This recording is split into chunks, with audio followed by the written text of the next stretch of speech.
हमें ऊंची आवाज सुनना भी पसंद नहीं।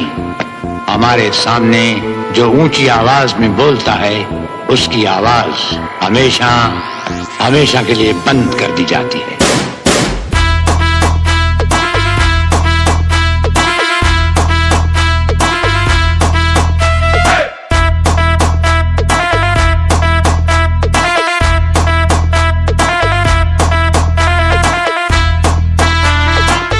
आसिफ SK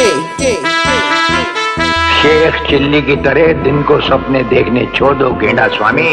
हम आंखों से सुरमा नहीं चुराते, हम आंखें ही चुरा लेते हैं ताकि सुरमा लगाने की नौबत ही ना आए।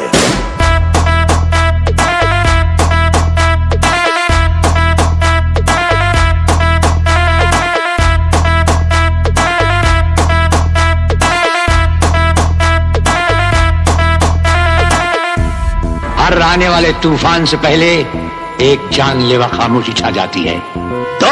हम गलत अल्फाज पसंद नहीं करते। तुम नहीं, आप हैं।